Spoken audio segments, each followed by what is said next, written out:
Yeah, you should be able to hear me, as long as, I just don't want to mess up what you're trying to do.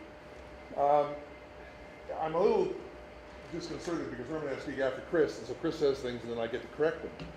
But, they turned that one around on me this time. But let me just try to reflect on some of the stuff Andrea was saying from the perspective of those in the campaign. Because, do politicians pay attention to polls? Of course they do. They provide important information on what's going on. You say a whole lot of it. Okay. Microphone. Oh, I see. I'm sorry. There's a microphone here too. But you gave me that sign when I was over here. Anyway, the first problem, everybody gets interested in the horse race numbers. Who's doing what? Who's got, what percentage ahead of who, and all of that kind of stuff. And that's all fascinating. But it's less important to the people who are campaigning, simply in the sense that how to determine what public opinion is. If we ran a poll, right now, I don't know, I haven't been commissioning or reading polls for some time, but I got to believe that if we ran a poll that said, ask Manitobans something along the lines of what is the most important issue facing Manitobans right now, healthcare would come up number top. It would be number one. And then there would be some gradient depending, there'd be some on tax and there'd be some on debt. Debt would be very low. And crime would bounce around somewhere in the middle of there. So, but that's been as long as I've been in politics. I was looking for 18 years. An open-ended question on what's the most important issue would always tend to put healthcare first, education might come in there, and it would stratify that way. Well, that's nice to know, but it doesn't tell you a lot.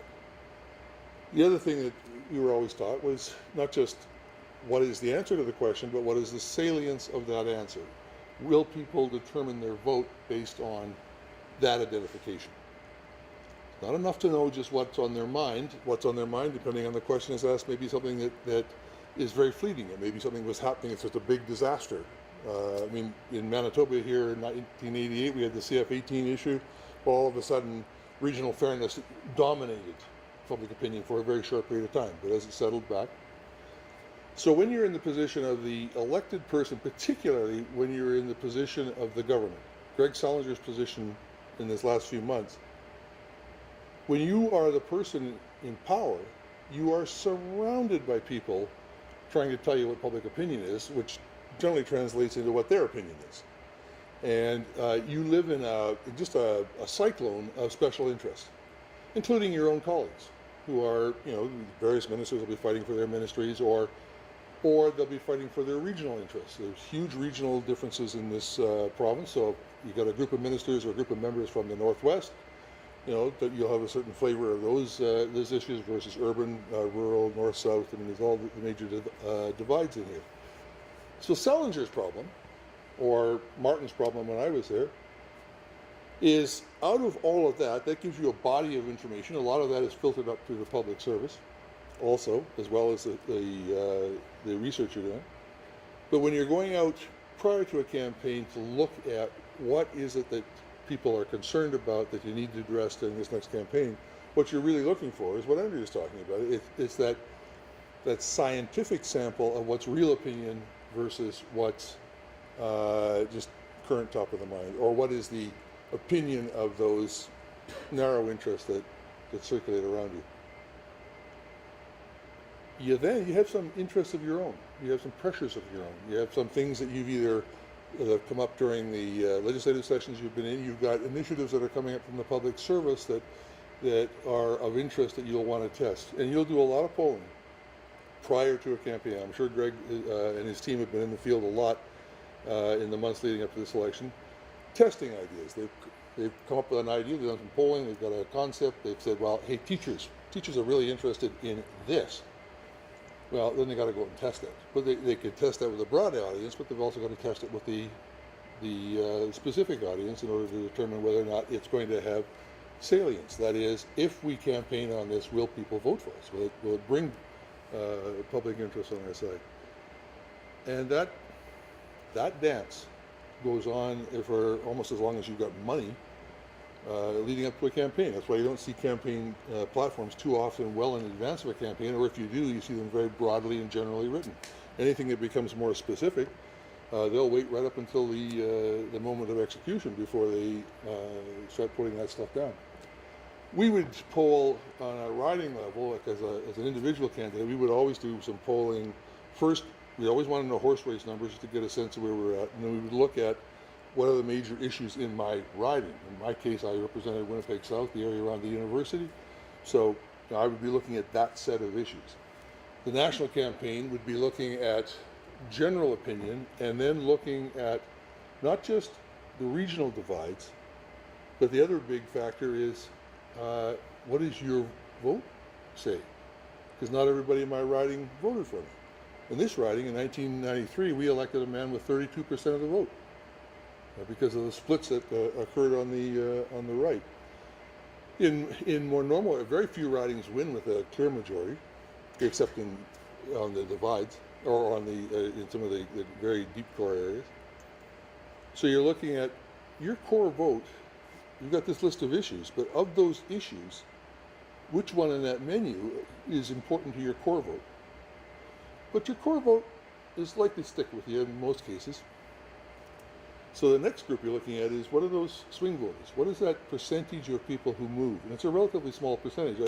I had Hugh McFadden out to my class recently, and he was walking through something from, I think it was the 99 campaign that Philman lost, and Hugh was working for him. I think 23,000 votes across the province, or I mean some tiny number of votes across the province would have retained that majority. That group that is actually changing governments is much, much smaller. And determining who that group is and what issues they're interested in and what the salience is, i.e. what will, in the menu of things we put forward, what will move that very small group is of prime importance. Now that's perhaps not as academically pure as what we might want to say here in terms of broad public opinion and mobilizing the mass of the community and all that kind of stuff, but in the hard reality of politics, there's an old saying that comes out, a lot of political strategists read Sun Tzu and Clausewitz on war and all this military strategy material, because the first rule of war is to win, the first rule of politics is to win, because if you don't win, you don't govern. So you end up using these scientific tools. People who decry polls, I think, are just foolish. I mean, there's the old thing, I forget, there's a Diefenbaker who said, polls are for dogs, and people always make fun of polls, particularly if they are showing that you're not doing very well. But you watch, I mean, they are properly constructed, and I emphasize properly constructed. You need a reputable firm that has got a track record that isn't tied to the success of a particular political party, that is actually looking at the scientific underpinnings of the number. You respect those numbers. And whether they tell you a good thing or a bad thing is less important than they tell you the truth and give you some basis on which to move. And I think, in fairness to Chris's firm, they do quite a good job. I don't think you pull for any political party. I don't think you ever have. So you tend to look at those numbers, despite the fact they're wrong some of the time. But on that point, it's not an exact science. I mean, they are looking at information. They are building models. They're building data models. They're trying to determine people's feeling about a variety of issues, and they are making it's not a calculated guess. It's stronger than a calculated guess because it is, in fact, they have models that allow them to look at the data, but they're applying to that some judgment, not in the outcome side of the numbers, but in the design of the questions that goes in that produces those numbers. The art in this is right in that space. One final thing, though. If you think about what Chris does and what pollsters do, they've got models that say if they get a cross-section of opinion that is this big and this wide, that they can get high reliability on that reflecting the opinion of the community. And you hear all these, it's accurate within 2.5%, 19 times out of 20, or 3.5%, or whatever. One of the things I observed from election campaigns, this is at the riding level, you think about what you're doing on the door-to-door campaign. If you are going street by street, and you'll often start, you'll go over in that corner, and then you go to that corner, and you go down here, every day, and you're talking to people, and you're collecting information. And what we used to find, that we had a little model of our own, that we predicted both Lloyd Axworthy's, because I ran Lloyd's campaigns for a while, and then my own, to within 1/2 of 1 point of the final result in the last week. We were able to do that simply because what we had done is we collected, in effect, a randomized base. It was a random base, but that would have like 20,000 data points in it.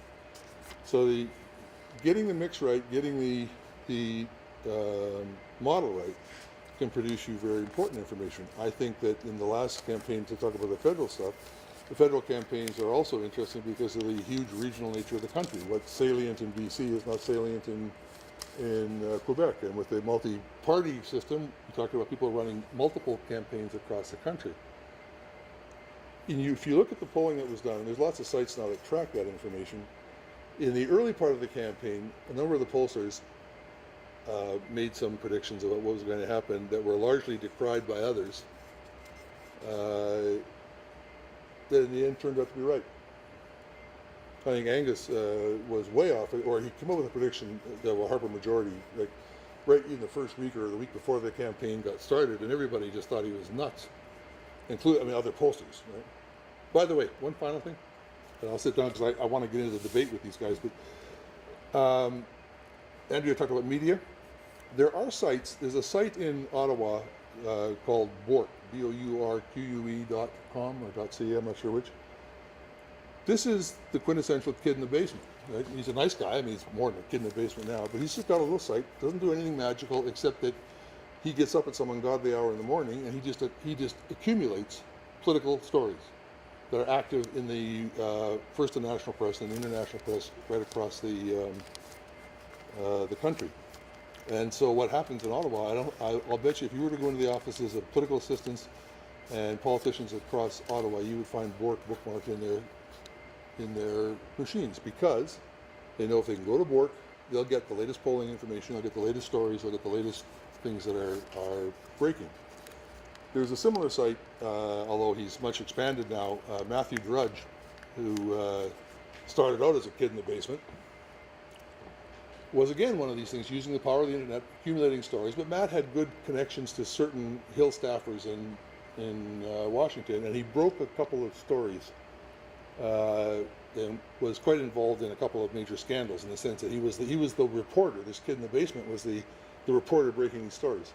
The reason I tell you that is in this world of changing media, because a lot of our analysis still comes through media, although they have diminished rather substantially, unfortunately. But in a survey done in, I think it was 2008, of the leading sources of political news, the New York Times was number one. I think it was the Washington Post, I think, was number two. I forget who was number three, and Matt Drudge, the kid in the basement, was number four. That the ability of a relatively narrow base and an individual using the new tools is way greater than any of the analysis. Matt, Huffington Post, they do no analysis, they just rip and read. They pull stuff off of the other media and present it. But Drudge has become amazingly influential in the U.S. system. Let me think. That's enough. I'll after he goes, I want to come back.